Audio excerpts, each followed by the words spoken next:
मैं मुकेश, मेरे YouTube channel GK with Mukesh पे आपका हार्दिक अभिनंदन में स्वागत करता हूं। दोस्तों कल मैंने जो राष्ट्रपति से रिलेटेड जो टॉपिक डाला था, आपने मुझे इतना स्नेह दिया, आपने मुझे इतना प्यार दिया, इसके लिए मैं आपका हृदय की गहराइयों से बहुत बहुत बहुत बहुत धन्यवाद ज्ञापित करता हूं। दोस्तों आप अपना प्यार, अपना स्नेह मुझ पे इसी प्रकार बनाए रखना। जिसकी आप तैयारी कर रहे हो, मैं आपको अच्छा सा अच्छा कंटेंट उपलब्ध करवाने की पूरी कोशिश करूंगा। दोस्तों आप मेरे साथ जुड़ के अपनी सफलता की सर्वोच्च शिखर तक जाने का एक मार्ग ढूंढ सकते हैं। दोस्तों मैं आप लोगों के लिए, कल आपने मुझे इतना प्यार दिया, इतना स्नेह दिया, इतना सम्मान दिया, उसके लिए मैं आपसे कुछ कहना चाहता हूं। कदम निरंतर चलते जिनके, कदम निरंतर चलते जिनके, शर्म जिनका विराम है, विजय सुनिश्चित होती है। दोस्तों घोषित ये परिणाम है। कल आपने ये साबित कर दिया। दोस्तों आज का जो हमारा टॉपिक है वो है मौलिक अधिकार। मौलिक अधिकार से रिलेटेड जितने भी क्वेश्चन एग्जाम में बनने की संभावनाएं होती हैं, उन सभी क्वेश्चनों को हम विस्तार पूर्वक जानने का प्रयास करेंगे। मौलिक अधिकार, पहले तो दोस्तों ये समझो मौलिक अधिकार कहते किसे हैं। संविधान के द्वारा प्रदत्त वह अधिकार जिनका उल्लंघन होने पर हम न्यायालय की शरण ले सकते हैं, उनको मौलिक अधिकार के नाम से जाना जाता है। दोस्तों संविधान के भाग 3 में मौलिक अधिकारों का वर्णन किया गया है।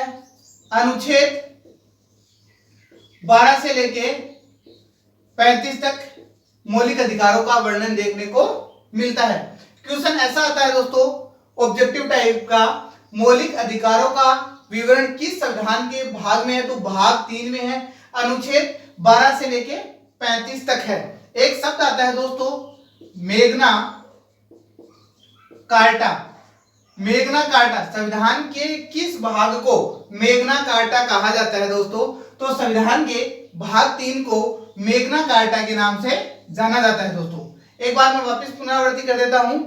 भाग 3 अनुच्छेद 12 से लेकर 35 तक संविधान के किस भाग को मेग्ना कार्टा कहा जाता है, भाग 3 को कहा जाता है। वर्तमान में मौलिक अधिकारों की संख्या कितनी है, 6 है। पहले कितनी थी, 7 थी। 7वां कौन सा है, संपत्ति का अधिकार। इस संपत्ति के अधिकार को वर्तमान में हटा दिया। अधिकार कौन कौन से हैं दोस्तों, आपका ध्यान कहां पर है, आपका ध्यान मेरे वीडियो पे होना चाहिए। आप मेरा वीडियो पूरा देखोगे तभी तो मेरे अध्यापन कौशल को आप समझने का प्रयास करोगे। दोस्तों आपकी सफलता सुनिश्चित करने के लिए मैं हर एक वो प्रयास करूंगा जिससे आप सफलता के सर्वोच्च मार्ग पे पहुंच सके। दोस्तों जीवन में हंसते रहिए, मुस्कुराते रहिए और आनंद के साथ अपना अध्यापन कार्य करते रहिए। दोस्तों आपको मेरा अध्यापन कार्य कैसा लग रहा है, अच्छा लग रहा है तो मुझे कमेंट बॉक्स में कमेंट करके जरूर बताइए। कल आप लोगों ने मुझे जो अच्छे कमेंट किए थे, मुझे बहुत ज्यादा अच्छा लगा। दोस्तों पहला है दोस्तों समानता का अधिकार। दूसरा है दोस्तों स्वतंत्रता का अधिकार। और तीसरा दोस्तों शोषण के विरुद्ध अधिकार। चौथा है धार्मिक स्वतंत्रता,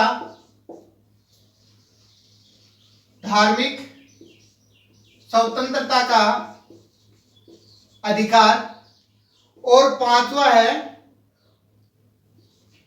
शिक्षा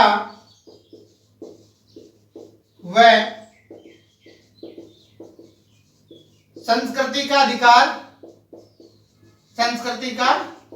अधिकार। दोस्तों आपका ध्यान इस ब्लैक बोर्ड की तरफ होना चाहिए ताकि आप लोगों को जो भी मैं लिख रहा हूं आप उसको अच्छे से समझ सकें। मैं ये जो आपको नोट्स है वो जो डिस्क्रिप्शन बॉक्स होता है उसमें मेरी टेक्निकल टीम काम कर रही है। मैं उसमें आपको ये पीडीएफ के रूप में अवेलेबल करवा दूंगा, उपलब्ध करवा दूंगा दोस्तों। और जो छठा है वो है संवैधानिक उपचारों का अधिकार। दोस्तों एक बार वापस बोलता हूं मैं दोस्तों, समानता का अधिकार। ऐसे क्वेश्चन बहुत ही कम आने की संभावना है, लेकिन इसके जो आर्टिकल होते हैं उनसे क्वेश्चन बनने की ज्यादातर संभावनाएं होती है। अनुच्छेद 14 से लेकर 18 तक समानता के अधिकार का विवरण किया गया है। अनुच्छेद 19 से लेकर 22 तक स्वतंत्र।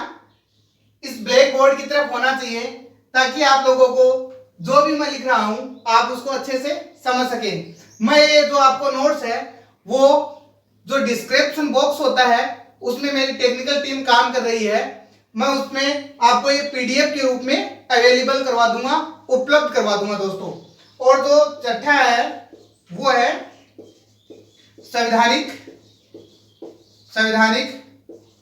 उपचारों का अधिकार। दोस्तों एक बार वापस बोलता हूं मैं दोस्तों, समानता का अधिकार। ऐसे क्वेश्चन बहुत ही कम आने की संभावना है, लेकिन इसके जो आर्टिकल होते हैं उनसे क्वेश्चन बनने की ज्यादातर संभावनाएं होती है।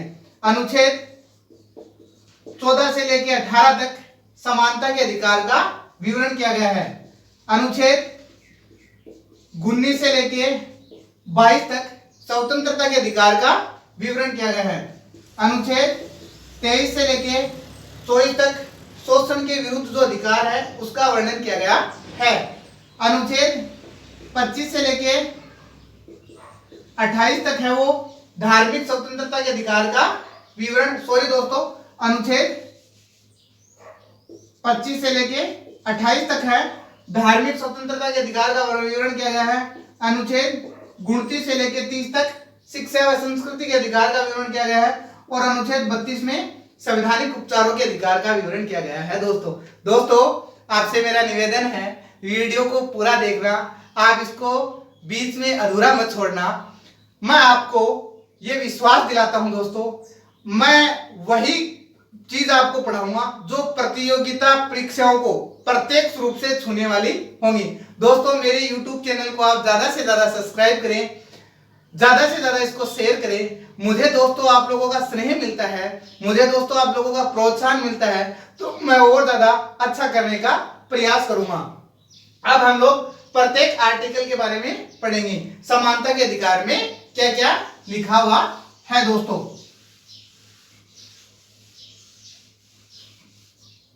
अनुच्छेद 14 कानून के समक्ष, भारत का जो कानून है उसके समक्ष सभी नागरिक समान हैं। समक्ष समानता का अधिकार।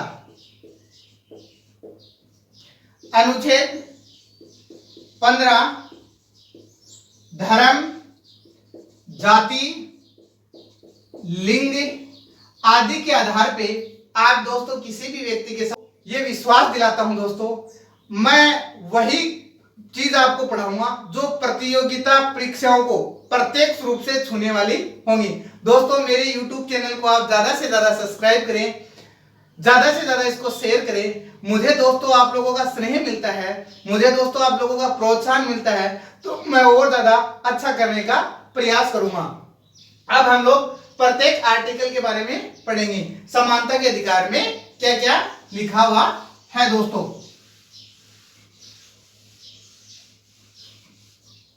अनुच्छेद 14 कानून के समक्ष, भारत का जो कानून है उसके समक्ष सभी नागरिक समान हैं। समक्ष समानता का अधिकार। अनुच्छेद 15 धर्म, जाति, लिंग आदि के आधार पे आप दोस्तों किसी भी व्यक्ति के साथ भेदभाव नहीं कर सकते हैं। 16 लोक नियोजन की स्वतंत्रता। लोक नियोजन सॉरी दोस्तों, ये लोक नियोजन मैं बता देता हूं आपका क्या है। अनुच्छेद 17 अस्पृश्यता का अंत किया गया है। अनुच्छेद 18 उपाधियों का अंत किया गया है। दोस्तों अनुच्छेद जो 14 है वह है भारत का प्रत्येक नागरिक कानून के समक्ष समान है। दोस्तों समझ में आ गया आपको।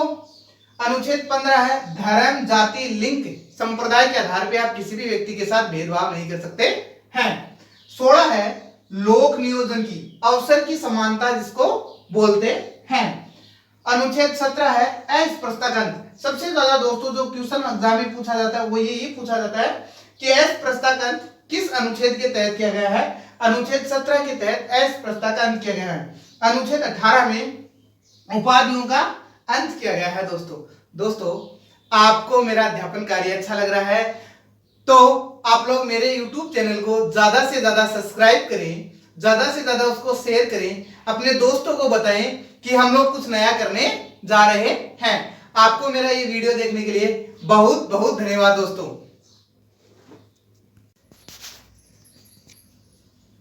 इस मौलिक अधिकार के टॉपिक को हम दोस्तों 2 पार्ट में समझने का प्रयास करेंगे। पार्ट फर्स्ट मैंने आपको पढ़ा दिया है। ये दोस्तों थोड़ा सी मिस्टेक सी ऐसे हो गई थी। 16 का जो लोक नियोजन है वो अवसर की समानता, अवसर की समानता प्रदान की गई है। दोस्तों ये मेरा फर्स्ट पार्ट है। सेकंड पार्ट आपको जल्दी मैं YouTube पे अपलोड कर दूंगा। आपने मेरा वीडियो देखा इसके लिए पुनः आपका बहुत बहुत धन्यवाद दोस्तों।